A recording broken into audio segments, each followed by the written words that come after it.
दुरूद शरीफ पढ़ें।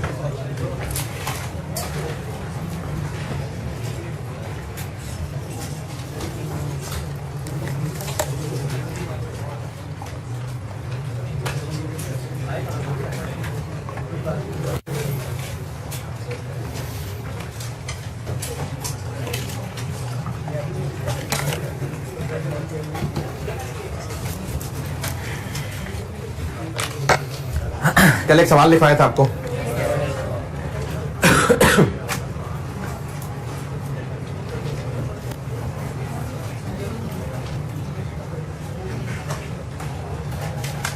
अच्छा, इसको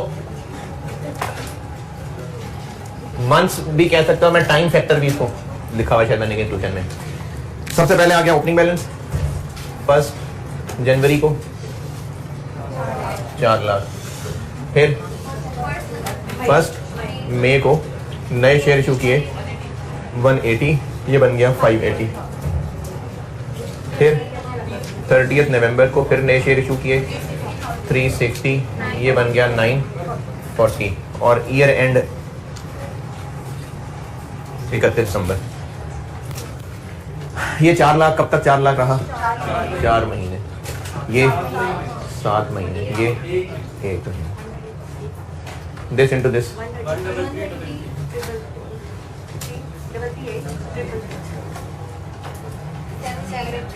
783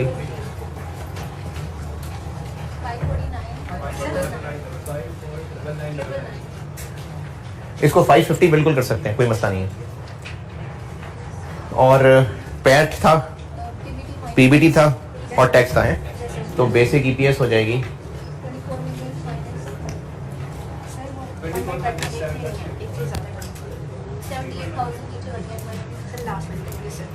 ये से। अच्छा ठीक है,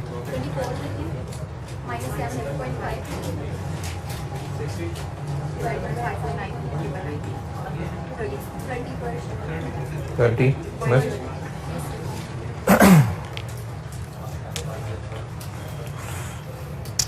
हाँ जी, यहाँ तक बेसिक ईपीएस ओके।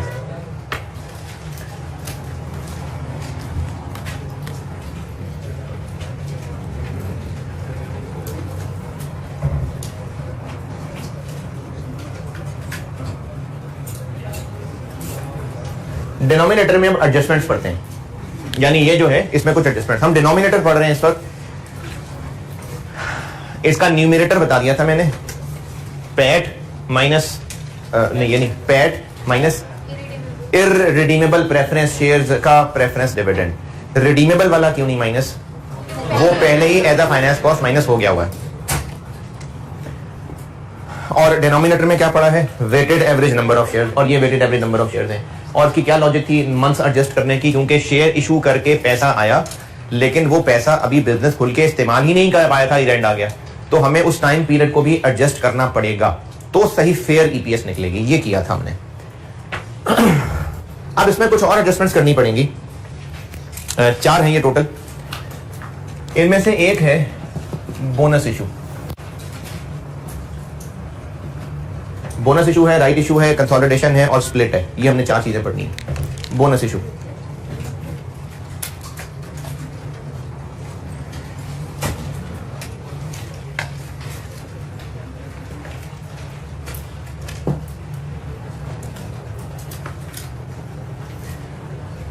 कॉन्सेप्ट समझ लें।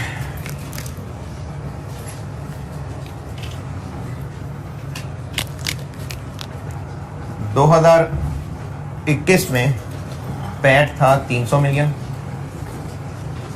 और 2022 में भी पैट है 300 मिलियन।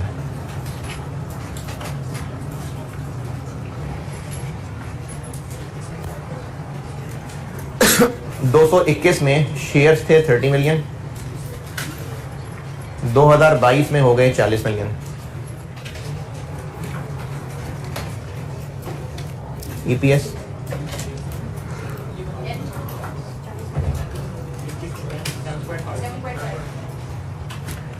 ईपीएस से बाहर क्या लग रहा है कि कंपनी की परफॉर्मेंस डाउन, लो हो गई, खराब हो गई।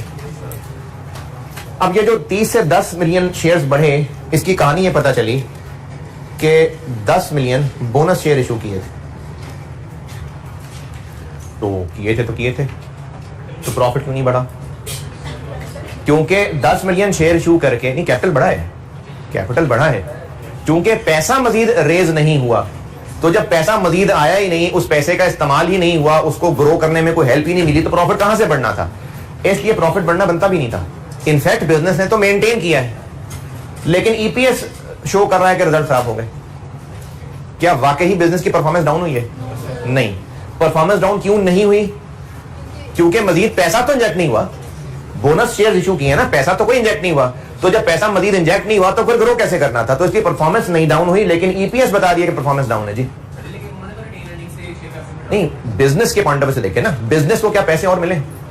जो पैसा बिजनेस के पास पहले था अब भी है, तो जब बिजनेस को और पैसा नहीं मिला तो फिर उसने ग्रो कहां से करना था? तो इसलिए परफॉर्मेंस बिजनेस की खराब नहीं हुई, इनफैक्ट मेंटेन रही है, लेकिन ईपीएस बता रही है कि परफॉर्मेंस खराब हो गई है। तो हमें ईपीएस का कोई हल निकालना पड़ेगा। इसका जो हल आईएएस ने सजेस्ट किया ना, जो मैं आपको बताने लगा हूं, करना क्या है वो तो बता देता हूं, कॉन्सेप्ट समझा रहा हूं कि वो क्यों है। समझ आ गया तो ठीक है, करना तो वही है जो तरीका बताऊंगा। जो इलाज इसका आईएएस ने बताया है, मैं फिर बता रहा हूं वो इलाज है क्या, वो करके दिखा देता हूं। आपने करना वही है, बस वैसे समझा रहा हूं कि उस इलाज के पीछे लॉजिक क्या है। उस इलाज के पीछे लॉजिक ये है कि ये जो 10 मिलियन बोनस शेयर इशू किए, ये किन को इशू किए? कुछ और नए लोगों को, गरीबों को इशू किए, उन्हीं पुराने लोगों को। और रेशो क्या लग रही है? इन्हें अगर रेशो बतानी हो तो क्या, कितना बोनस इशू किया है? 1/3। 1/3। पहले 30 मिलियन थे, 10 मिलियन बोनस इशू कर दिए, तो 1/3 ना। तो कंपनी ने बोनस इशू किया 1/3। क्या इंटरप्रिटेशन है इसकी? कि जिन लोगों के पास पहले 3 शेयर्स थे उनको एक और मिला। अच्छा, फिर बता रहा हूं मैं आपको, ये कहानी सिर्फ इसकी लॉजिक समझाने के लिए बता रहा हूं। समझ आ गया तो ठीक है, नहीं तो कोई बात नहीं। करना क्या है वो बता देता हूं, करना क्या है, कैलकुलेशन में कैसे संभालना है वो बता देता हूं। रीजन ये बता रहा हूं कि वो जो कैलकुलेशन में करना है वो क्यों है, इसकी लॉजिक क्या है। ये जो 1/3 बोनस इशू है, ये एक बोनस शेयर किसको मिलेगा? जिसके पास पहले 3 शेयर्स थे। तो ये ऐसे समझा जाएगा कि उसने जब उन 3 शेयर्स के पैसे दिए थे तो इनफैक्ट उसने 4 शेयर्स के पैसे दे दिए थे। जिसके पास 3 शेयर्स हैं उसको एक बोनस मिल जाएगा। तो उसने पहले 3 शेयर्स खरीदे थे तो पैसे तो दिए ही थे ना, अब उसको मुफ्त में चौथा शेयर दे रहे हैं, तो समझो बाय 3 गेट 1 फ्री।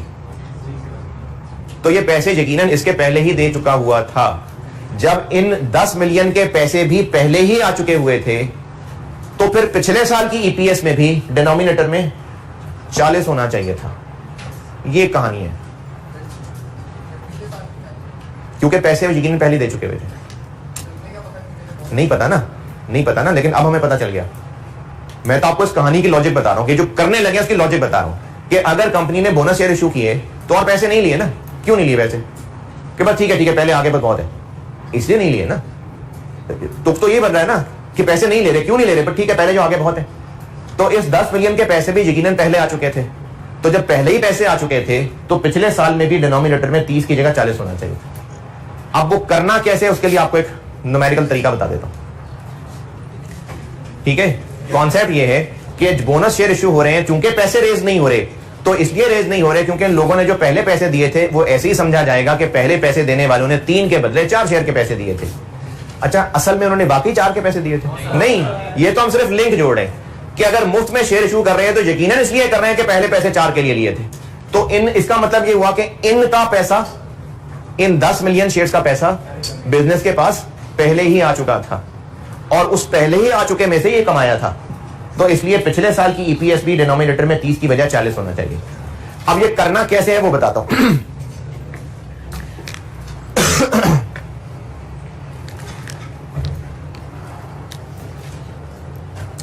ये 2022 की अगर फाइनेंशियल स्टेटमेंट्स हैं 2022 की, तो साथ ये कॉलम भी बन रहा होता है। अगर ये 2022 की फाइनेंशियल स्टेटमेंट्स हैं तो साथ ये कॉलम भी बन रहा होता है कि नहीं? हाँ, क्या कहते हैं इसको? Comparative information. जब 2021 की फाइनेंशियल स्टेटमेंट्स बनाई गई थी तो एक 21 का कॉलम था, एक 20 का कॉलम था। और ये जो ईपीएस हम निकालते हैं ना, ये लिस्टेड कंपनी के लिए एप्लीकेबल है आईएएस, और उन्होंने इसको एसओसीआई के फेस पे इधर नीचे करके दिखाना होता है। आपसे सिर्फ कैलकुलेशन टेस्ट होगी। वैसे बता रहा हूं कि लिस्टेड कंपनी जिसकी मैंने एनुअल रिपोर्ट दिखाई थी आपको एक दफा, वो एसओसीआई के फेस पे यहां बेसिक ईपीएस यहां लिख के दिखाती है, इसी के नीचे डाइल्यूटेड लिख के दिखाती है। ऐसी तो ऊपर में बस ये ऊपर प्रॉफिट में नहीं ऐड हो रहा होता, इसकी कोई अकाउंटिंग नहीं हो रही होती। वैसे ही बस एसओसीआई में नीचे लिख के दुनिया वालों को बता रहे होते हैं कि हमारी एपीएस इतनी है, डाइल्यूटेड इतनी है। सिर्फ ये वैसी बस कैलकुलेट करके फिगर प्रेजेंट हो रही होती है बस। जब 2021 की स्टेटमेंट्स गई थी तो यहां पर 10 रुपए लिख के दिया था। अब जब 2022 की स्टेटमेंट्स जाएंगी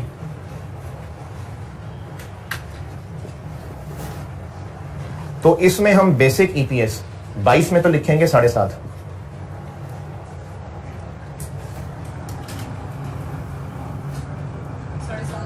यहां पर भी 7.5 लिखेंगे। इसको कहेंगे कि हमने 2021 को रीस्टेट कर दिया। 2021 की जब फाइनेंशियल स्टेटमेंट बनाई थी तो 21 की ईपीएस 10 ही दिखाई थी। मैंने आपको मिक्स आईएएस पढ़ाते हुए जब नोट्स पढ़ाने थे तो एक वो स्लाइड दिखाई थी आपको एनुअल रिपोर्ट, मैपल लीफ की दिखाई थी कि कोई नोट याद है, कोई नोट नहीं। तो वो एनुअल रिपोर्ट्स होती हैं, उनमें एसओसीआई के ऊपर कंपनी ने ना ये कैलकुलेट करके दिखानी होती है, वहां प्रेजेंट करनी होती है। कुछ कंपनी नोट्स में कर देती हैं, कुछ फेस पे दिखा देती हैं।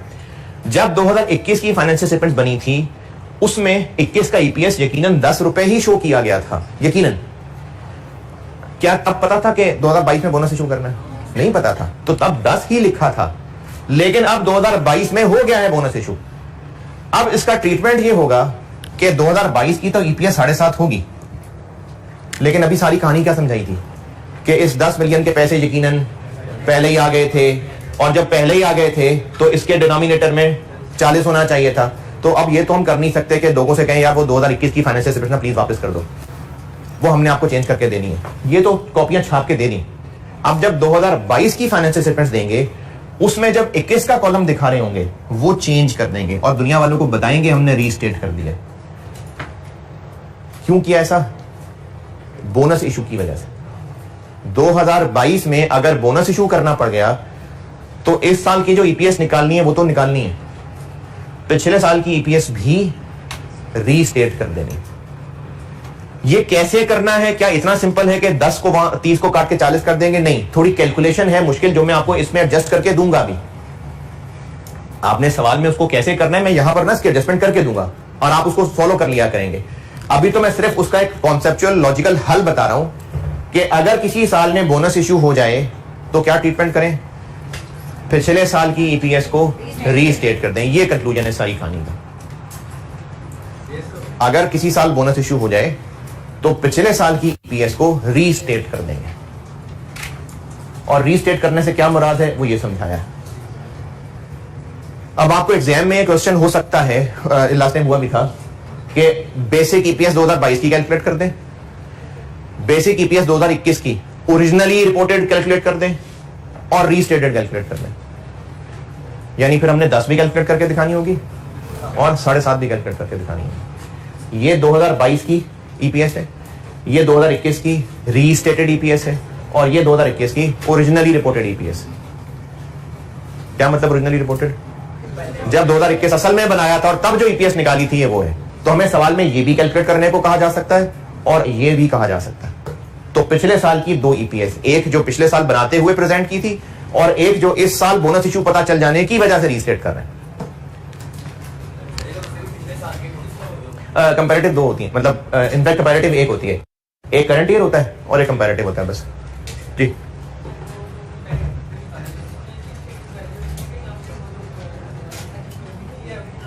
आप बताओ, सामने है आपके। 10 लिखिए, 7.5 लिखिए। हाँ, दोनों पूछेंगे ना। 21 की रीस्टेटेड ईपीएस पूछिए तो कौन सी बताएंगे? 7.5। 21 की ओरिजिनल रिपोर्टेड पूछेंगे तो 10।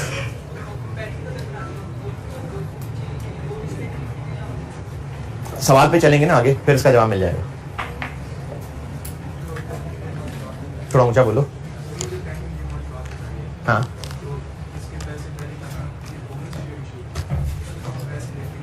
अरे यार दोबारा बता देता हूँ।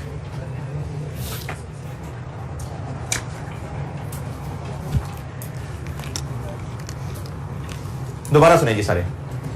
2021 इशूड शेयर कैपिटल 30 मिलियन था, 300 मिलियन प्रॉफिट कमाया कंपनी ने, ईपीएस आ गई 10। 2022 में 10 मिलियन बोनस शेयर इशू कर दिए, उससे इशूड शेयर कैपिटल 40 हो गया और ईपीएस बन गई 7.5। ईपीएस की कैलकुलेशन का जो अभी तक तरीका सीखा था उससे ये 7.5 आ रही है, पिछले साल 10 थी। और ईपीएस चूंकि एक मैयर है, क्विक मैयर है परफॉर्मेंस देखने का, तो उससे ये लगेगा कि परफॉर्मेंस इस साल हो गई है खराब, और इनकम स्टेटमेंट देखते ही लोग यहां पर टेंशन में आ जाएंगे कि परफॉर्मेंस खराब हो गई है। इसका IAS 33 ने एक हल निकाला है, फेयर करना मकसद था। वो हल करना क्या है? पिछले साल की ईपीएस को रीस्टेट करना। ये कंक्लूजन है कि रीस्टेट करना है। कैसे करना है वो मैं आपको यहां टेबल बताऊंगा। क्या करना है? पिछले साल की ईपीएस रीस्टेट करना है। कैसे करना है वो टेबल से बताऊंगा। स्टूडेंट के पॉइंट ऑफ व्यू से दो बातें, पिछले साल को रीस्टेट करना है और कैसे करना है वो टेबल से बताऊंगा। ठीक है, अब मैं समझाने के लिए कि ये क्यों है, उस क्यों की वजह बता रहा हूं। अगर आगे समझ तो ठीक है, नहीं तो ये टेंशन नहीं है कि कैसे करना है। कैसे करना है जैसे बताऊंगा वैसे करना है। सवाल में तो ये एक्सप्लेन करने को नहीं कहा जाएगा कि बताएं आपके सर ने जो रीजन बताई थी 5 नंबर का सवाल। करना कैसे है? ऐसे। क्या करना है? 21 की ईपीएस रीस्टेट करनी है। बोनस इशू इस साल हो गया तो क्या करना है? 21 की ईपीएस रीस्टेट करनी है। कैसे करना है ये यहां सिखाऊंगा। ओके, अब सिर्फ नॉलेज के लिए बता रहा हूं कि क्यों है ये सारा कुछ। अगले साल प्रॉफिट बजाहिर क्यों बढ़ना चाहिए था, या पिछले जो कल सवाल किए थे प्रॉफिट क्यों बढ़ रहा था? क्योंकि शेयर इशू करने से पैसा आएगा, बिजनेस उस पैसे को इस्तेमाल करेगा, एक फैक्ट्री और लगाएगा, बिजनेस ग्रो करेगा, बिजनेस के प्रॉफिट्स ग्रो करेंगे। तो शेयर्स इशू होने से पैसे आने चाहिए थे, बिजनेस ग्रो करना चाहिए था, प्रॉफिट ग्रो करने चाहिए थे। लेकिन इस सूरत में ऐसा क्यों नहीं हो सका? पैसे नहीं आए। और बोनस शेयर्स बिल्कुल वही हैं जिसके पैसे नहीं आते। अब कुछ तो लॉजिक निकालनी है, तो वो लॉजिक ये निकाली IAS 33 ने कि पैसे क्यों नहीं आए। क्योंकि यकीनन इन लोगों से जो पहले पैसे ले लिए थे वही काफी थे। ये का तस खा के इशू हो रहा होता बोनस शेयर। कंपनी ने शेयर इशू करने हैं, पैसे नहीं चाहिए उनको, और किनको इशू करने हैं? पुराने शेयर होल्डर्स को ही करने हैं ना। तो जिन लोगों के पास ऑलरेडी 3 शेयर्स थे उनको अगर एक शेयर और इशू हो रहा है तो IAS 33 ये कहता है भाई आप यकीनन उनको इसलिए शेयर इशू कर रहे हैं क्योंकि पहले आ चुके पैसे ही काफी हैं। और बात भी सही है, तभी तो पैसा नया रेज नहीं कर रहे। क्यों रेज नहीं कर रहे? नहीं चाहिए, काफी हैं। तो वो जो एक शेयर नया इशू हो रहा है यकीनन ऐसा ही हुआ होगा। IAS 33 की कहानी बोल रहा हूं मैं। यकीनन ऐसा हुआ होगा कि जो पहले 3 शेयर लिए होंगे उसके जो पैसे दिए होंगे वही काफी होंगे, उसी के बदले आप चौथा शेयर इशू कर रहे हैं। तो इसका मतलब इस चौथे शेयर के पैसे पहले ही आ चुके हुए हैं। जब पहले ही आ चुके हुए हैं तो इसके डिनोमिनेटर में 30 मिलियन की बजाय 40 मिलियन शो होने चाहिए। अब 2021 में तो पता नहीं था, इसलिए 2021 तो हम इसी तरह से गुजार गए। अब पता चल गया तो 2021 चेंज कर देते।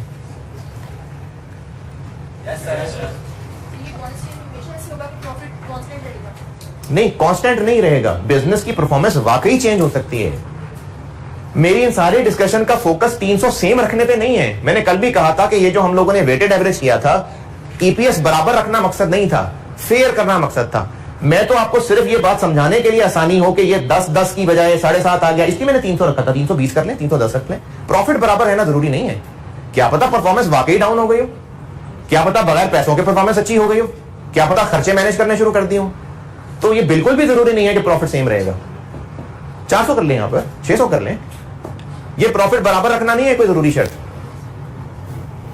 बात ये हो ही नहीं रही कि प्रॉफिट क्यों बराबर नहीं रह रहा। बात सिर्फ इतनी हो रही है कि जब ईपीएस निकले तो वो फेयर निकलनी चाहिए। बस ये बात हो रही है यहां पर।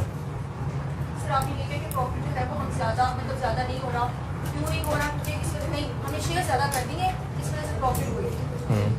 तो फिर तो मतलब शेयर वही रहेगा। तो ऐसे शेयर वही रहेंगे और शेयर कह रही हूं प्रॉफिट ऑफ टैक्स। हां, मतलब ये कि आपने कहा कि मतलब पहले भी 300 था, अब भी 300 है। हमने 100 मिलियन जो है और 10 मिलियन बोनस जो है वो हमने दिया है शेयर्स एज अ शेयर्स ना।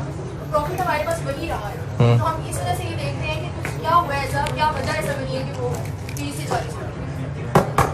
अच्छा, अगर मैं ना इसको दोबारा बताता हूं, अगर मेरी बातों से ये लग रहा है कि प्रॉफिट बराबर रहना हमारे लिए इंपॉर्टेंट था और अगर प्रॉफिट बराबर रहा है तो हमने इन्वेस्टिगेशन शुरू की है, तो नहीं, ऐसी बात नहीं है। ये फैसला प्रॉफिट को बराबर या डिफरेंट देख के नहीं हो रहा है। मैंने सिर्फ फिगर समझाने के लिए प्रॉफिट सेम रख लिया, इसको 350 कर दें, 250 कर दें। मकसद ये नहीं है कि प्रॉफिट बदलेगा तो हम सोचेंगे क्यों बदला, या प्रॉफिट नहीं बदलेगा तो सोचेंगे क्यों नहीं बदला। ये ईपीएस की कैलकुलेशन में जो जो एडजस्टमेंट बता रहा हूं वो करनी ही करनी होती हैं। प्रॉफिट को देख के नहीं होते ये फैसले। प्रॉफिट चेंज भी हो सकता था। ये 300 का 300 देख के, चलो मैं कलर भी बदल देता हूं, ब्लैक से लिख देता हूं उसको। प्रॉफिट बदलने की वजह से नहीं फैसला होना कि चूंकि प्रॉफिट नहीं बदला इसलिए बोनस की एडजस्टमेंट कर लें, और अगर बदल गया होता तो ना करते। ऐसी बात है। प्रॉफिट को देख के नहीं है ये फैसले।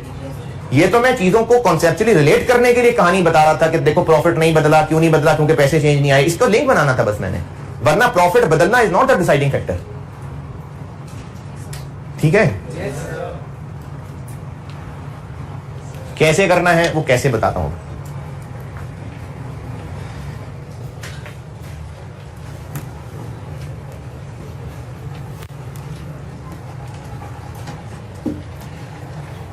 अच्छा, 1 for 3 बोनस इशू हो रहा है, 1 for 3। तो कहानी ये बनाई कि ये जो चौथा इशू हो रहा है, चौथा, ये तीसरा, चौथा ना, 1 for 3, 3 पहले एक और। अब ये जो चौथा इशू हो रहा है इसके पैसे पहले आ चुके, यानी वो जो पहले 3 थे उनको हमने 4 बनाना है। ये बात ठीक बोली मैंने? ये 3 है, ये 3 है, इनको 4 बनाना है। क्या करूं? एक ऐसे कर दो। ये 3 है, इनको 4 बना, 4/3 जबरदस्त, 4/3।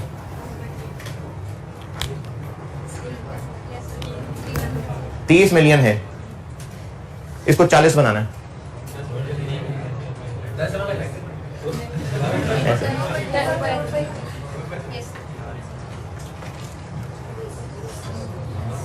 ऐसे बनाएंगे हम 4/3। ये 3 क्या, 3 मतलब 4/3 क्या हमेशा 4/3 रहेगा? याद कैसे रखें इसको?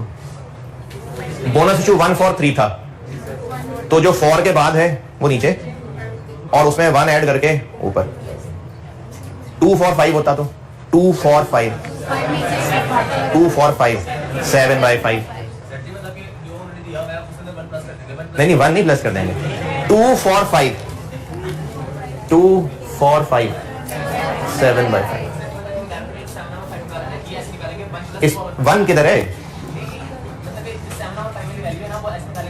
फिर 1 कहां है इसमें?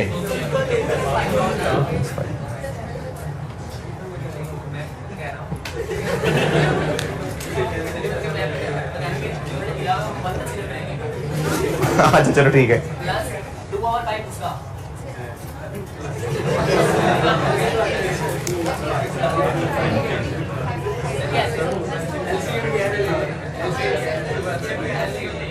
नहीं एलसीएम नहीं लेना। देखें ये जो 1 for 3 था तो उन 3 के साथ 1 मिला दें, 4। इसी तरह जिनके पास पहले 5 थे उनको 2 और दे रहे हैं तो 7। 3 for 8, 3 for 8, 11। जिनके पास 8 थे उनको 3 और दे रहे हैं। तो जो 4 के बाद लिखा हुआ वो नीचे और इन दोनों को मिला के ऊपर। इसके साथ हम मल्टीप्लाई कर देंगे इसको, बल्कि मैं अंग्रेजी में बता ही देता हूं। बोनस इशू की एडजस्टमेंट हम ये करेंगे, क्या करना है? 21 को रीस्टेट क्यों करना है? कि यकीनन पैसे पहले ही आ चुके होंगे। फिर कैसे करना है? करना ऐसे है कि वो जो हम टेबुलर वर्किंग कर रहे हैं,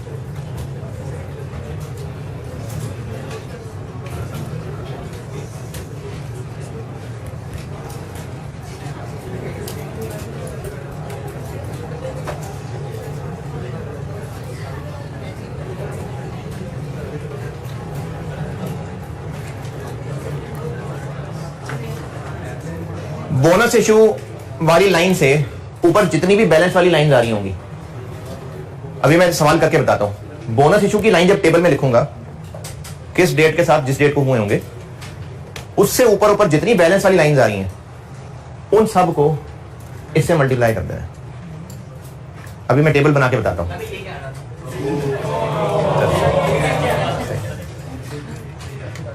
बोनस इशू वाली लाइन से ऊपर जितनी भी लाइंस हैं, उनमें बैलेंसेस को इससे मल्टीप्लाई कर देना, और इसको हम बोनस फैक्टर एक नाम दे दिया करेंगे, बोनस फैक्टर। ये मैं आपको एक टेबल में यूज करके एक सवाल के साथ बताता हूं।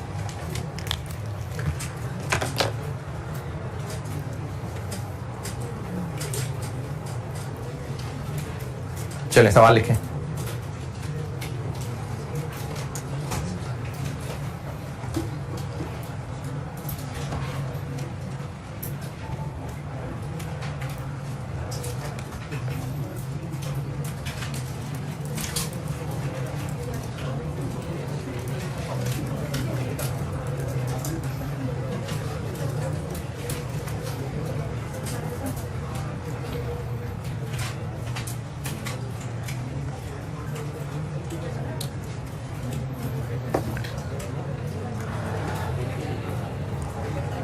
चलें सवाल लिखें।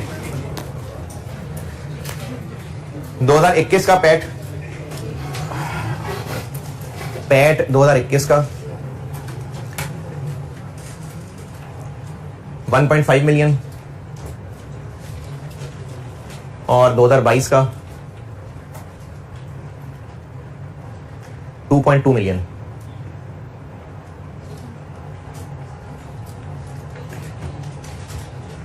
पता नहीं यार, भूल गया आपको। 2021 का पैट 1.5 मिलियन 15 लाख और 2022 का 2.2 मिलियन 22 लाख। अच्छा, क्योंकि पैट बढ़ गया तो एडजस्टमेंट करनी पड़ेंगी? नहीं, प्रॉफिट बढ़ने कम होने का नहीं है इससे ताल्लुक। एडजस्टमेंट जो करनी है वो करनी है। Share capital balance as at 1 January 21। Share capital balance as at 1 January 21 2 lakh shares 200,000 shares. On 1st July 21,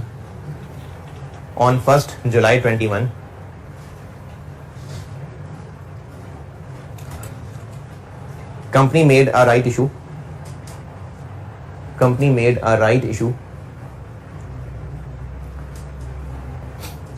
of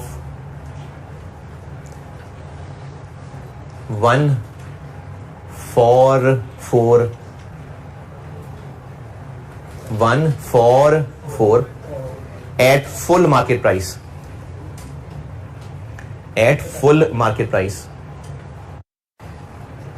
ये इसकी रीजन बतानी है आज की। फुल मार्केट प्राइस वाली बात क्या है? बस ये बोनस इशू का सवाल करके फिर राइट इशू पे आते हैं, तो फिर बताता हूँ फुल मार्केट प्राइस का क्या रीजन है। चलिए, on first April 2022 company made a bonus issue of 245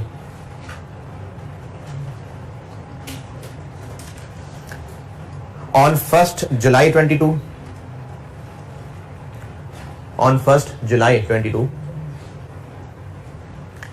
company made a right issue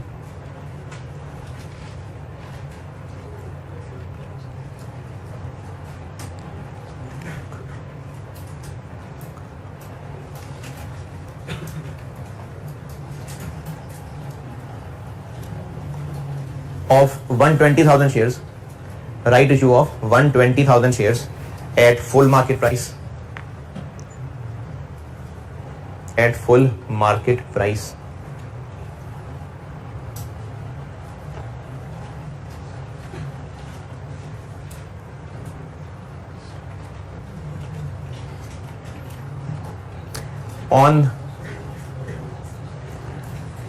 30th November, on 30th November 22, company made a bonus issue. 30th November 22, company made a bonus issue of 10%. 10%. मुझसे required है basic EPS 2022 की, basic EPS 2021 की restated, और basic EPS 2021 की originally reported.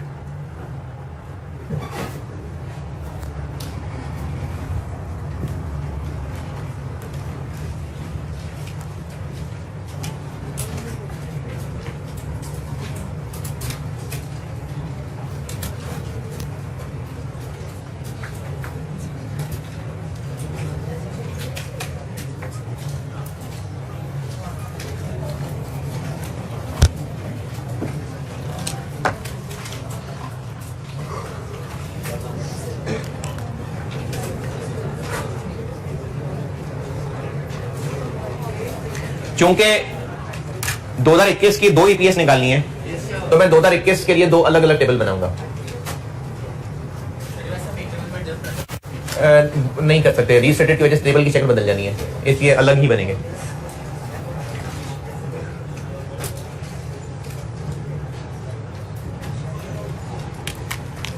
First जनवरी 21 opening क्या था? 2 लाख। फिर first जुलाई 21 को राइट शेयर इशू किए 1 for 4, कितने? 50,000। ये हो गया 250। 1 for 4 तो 50,000। फिर उसके बाद 31 दिसंबर 21 ईयर एंड आ गया बस। 6 महीने। 6 महीने। सस्पेंशन कौन से महीने की है? नहीं है, नहीं सस्पेंशन नहीं होती इसमें, वो बोरिंग कॉस्ट है। 1,25,000।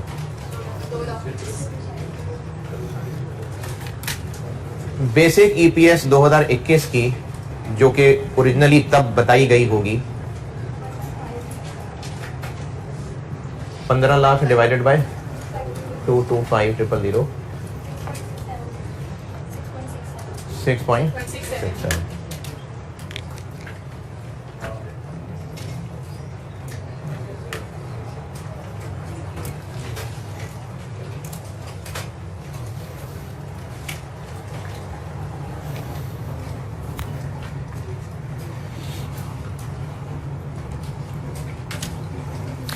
ये करें, फिर मैं 22 बनाता हूं।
और चूंकि 21 को रीसेट करना है, इसलिए 21 भी दोबारा बनाना पड़ेगा।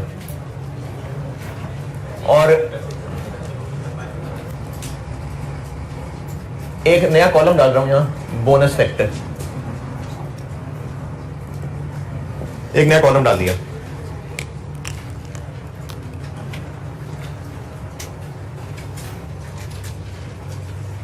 फर्स्ट जनवरी 21 बीडी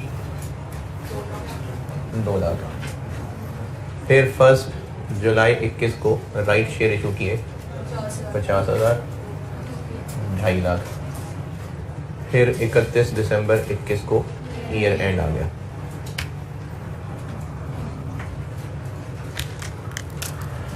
फर्स्ट जनवरी 22 ईयर स्टार्ट कर लेते हैं 250 से। फिर क्या हुआ? फर्स्ट अप्रैल 22 को बोनस इशू किया। कितने? 2 for 5, 1 लाख। 350 हो गए। फिर फर्स्ट जुलाई को राइट इशू किए 120, 470 हो गए। फिर 30 नवंबर को बोनस इशू किया। कितना? 10%, 47, 517, 000 हो गए। और 31 दिसंबर को ईयर एंड आ गया।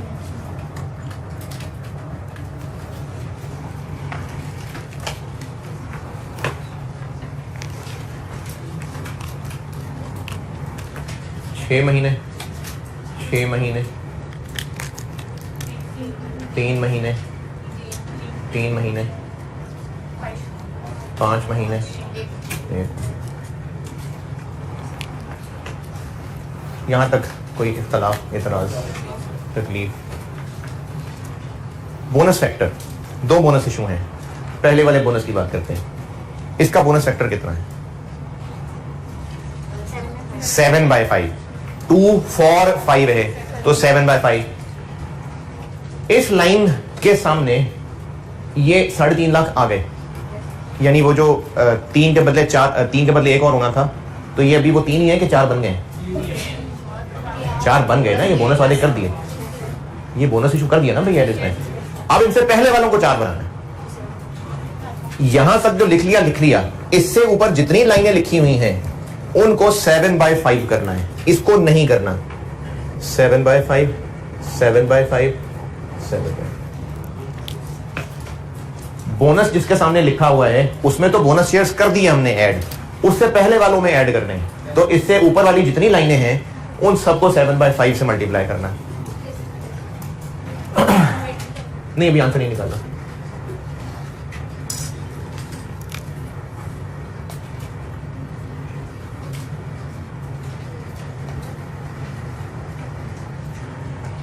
इनको नहीं, क्यों?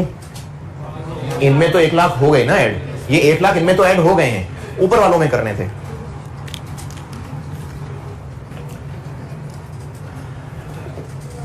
जी 7/5। अच्छा, जो 7/5 करना है ना, ये करना वो बोनस ऐड करना ही है। जैसे इस 2.5 लाख को 7/5 करें,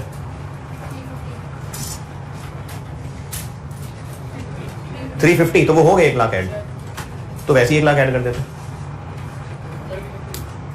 उनमें भी 1 लाख ऐड करना है, उनके लिए तो 2 for 5 1 लाख नहीं बनते, तो इसलिए 7/5 से मल्टीप्लाई करना है, 1-1 लाख ऐड नहीं करना। देखें, ये जो बोनस इशू हुए हैं ना, इन लोगों के लिए और हैं, इनके लिए और हैं, तो इसलिए 7/5 से मल्टीप्लाई करना है, 1 लाख नहीं प्लस करना, 7/5। उसके बाद राइट इशू हुआ, फिर बोनस इशू हो गया। जब 2 बोनस इशू हो गए तो फिर फैक्टर भी 2 दबाएंगे। इस बोनस का फैक्टर क्या बनेगा? 10% है ये, 10%, 11/10। 10% का मतलब है ये, चाहे आप इसको 1 for 10 कह दें या बेशक 10 for 100 कह दें, 10% का मतलब है 10 for 100, तो फैक्टर क्या बच जाएगा? 110/100। अगर बेशक परसेंटेज में दिया हुआ है 10% का मतलब 10 for 100 हुआ ना, 10% 100 के बदले 10, तो 10 for 100 का मतलब है फैक्टर 10 और 100 मिलाएं तो 110/100, 110/100। अगर तो ऐसे समझ आता है तो ठीक है, एक और तरीका बताता हूं, अगर वो आसान लगे तो वो कर लीजिएगा। अगर बोनस इशू परसेंटेज में है 10%, एक्चुअली 10 होता है कि 0.1 होता है? 0.1 होता है ना, बस 1 साथ लगा दें, 1.1। 20% बोनस है तो 1.2, 15% बोनस है तो 1.15, बस ये बोनस फैक्टर है। और वो बिला वजह का रट्टा नहीं है, 110/100 तो 1.1 ही बनेगा। तो अगर आपको बोनस दिया हुआ है x फॉर y करके 2 फॉर 5 तो 7/5 कर दें, और अगर परसेंटेज में दिया हुआ है तो 1.वो%। अब इस वाले बोनस इशू का बोनस फैक्टर क्या बन गया? 1.1। अब वो 1.1 भी एक फैक्टर है और इससे ऊपर सबको लगा दें 1.1 1.1 1.1 1.1।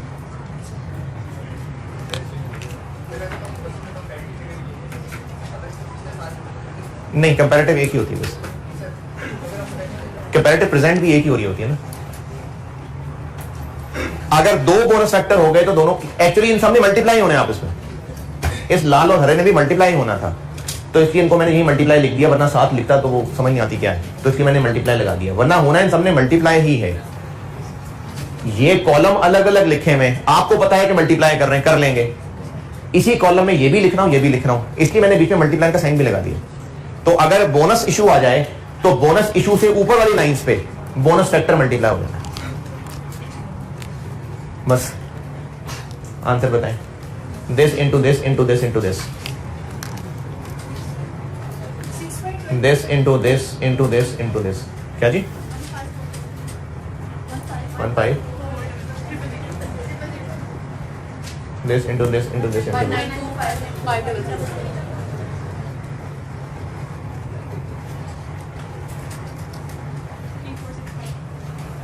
3 4 6 5 this into this into this into this 96250 this into this into this, फिर से this into this into this,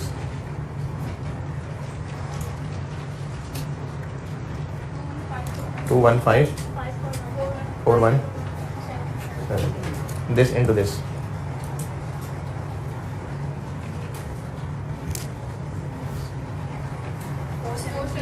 four 7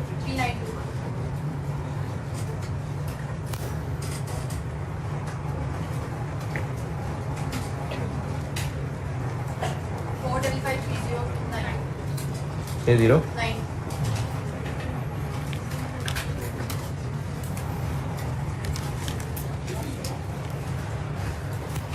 अच्छा, जो लोग हजम कर सकें, जो जानना चाहें, सिर्फ उनको बता रहा हूं, बाकी लोगों ने टेंशन नहीं लेनी।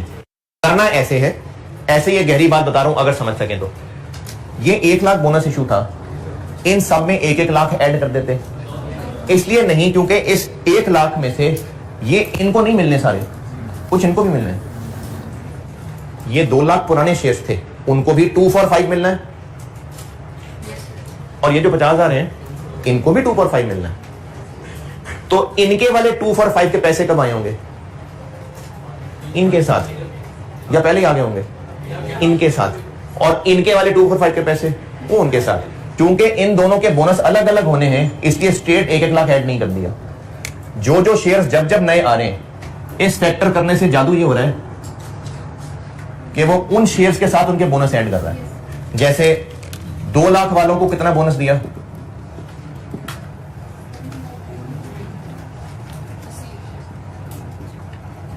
इन 50,000 वालों को कितना बोनस दिया? इस तरह ये 1 लाख बना है।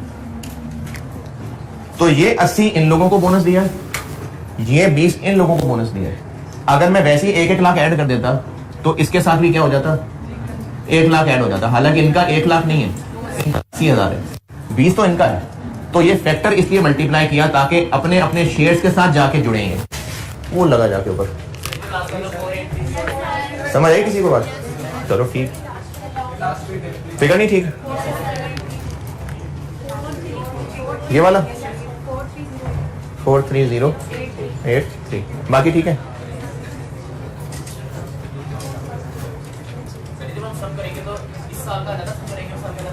जी जी, हमने ईपीएस उसका डिनोमिनेटर अलग चाहिए, इसका अलग चाहिए। नहीं ना, 2 ये ऐड करने की बात कर रहे हैं हम।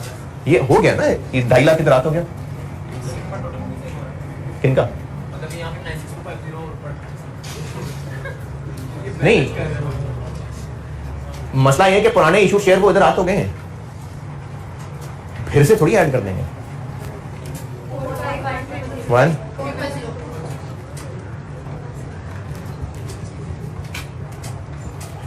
तो बेसिक ईपीएस 2021 रीस्टेटेड जी 15 लाख डिवाइडेड बाय 346500 और बेसिक ईपीएस 2022 की 22 लाख डिवाइडेड बाय 451,000।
ठीक है, ठीक हो गया। चलें सवाल लिखें।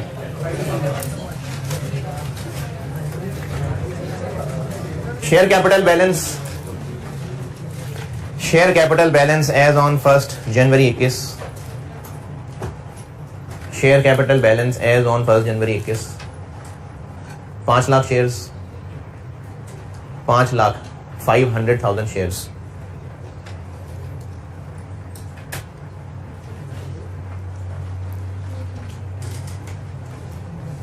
On 1 April 21,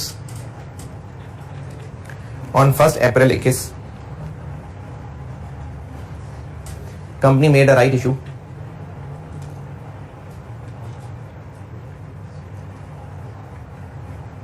of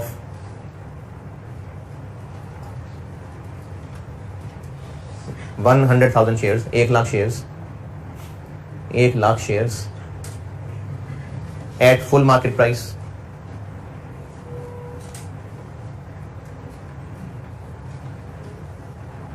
अच्छा, बोनस इशू का मसला ही क्या है? मसला ही क्यों हो रहा है इसको रजिस्टर करने का? पैसे नहीं आए। ये जो अंग्रेजी लिखी होती है ना, राइट इशू किया एट फुल मार्केट प्राइस, इसका मतलब है जितने पैसे आने बनते थे उतने पैसे आए। जो उस वक्त कंपनी की हैसियत थी, जो पैसे आने बनते थे उतने पैसे आए, ये मतलब होता है इसका। और अगर कम आए होते तो वो अगली क्लास में आएगा, उसकी एडजस्टमेंट होती फिर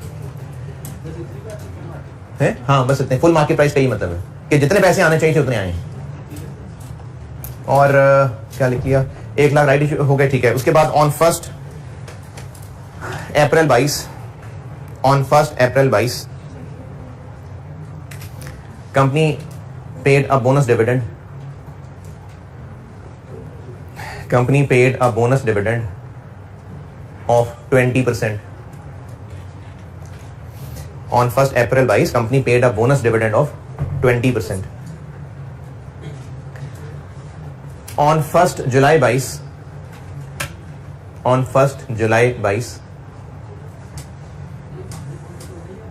है, जो भी है, बस डेट बताई ना, तो हमने तो उस डेट के हिसाब से लिखना है। फाइनल है, इंटरम है, जो भी है, हमने तो उस बोनस की डेट के हिसाब से चलना है, तो वो 1 अप्रैल है। हमने उस टेबल में उसको डेट के हिसाब से लिखना है। वो इंटरम है, फाइनल है, जो भी है। क्या बोला? 1 जुलाई 22 company made a right issue. Company made a right issue of 30,000 shares, 30,000 at full market price.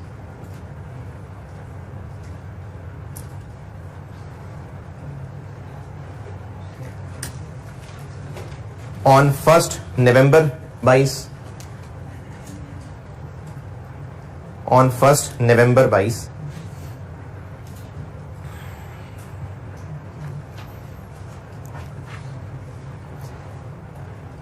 company made a bonus issue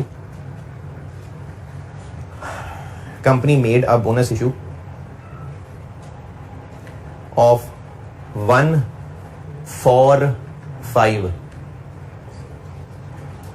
145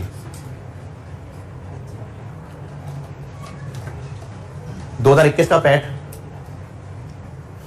2021 का पैट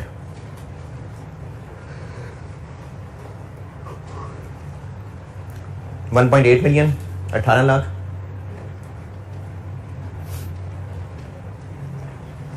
और 2022 का पैट 20 लाख 2 मिलियन। चलें आपसे अभी रिक्वायर्ड है जी जी अभी 10 मिनट रहते हैं अभी। तो ये जब आप अंदर आते हैं ना तब भी याद रखा करें, जब ये क्लास का टाइम तब भी है जब आप लोग अंदर आते हैं, वो भी टाइम होता है क्लास में। रिक्वायर्ड है, चले जिसकी क्लास है चले जाना, उठिए, बाकी जिसने बैठ के करना हो कर लेना, सबने जाना सबने चले जाना।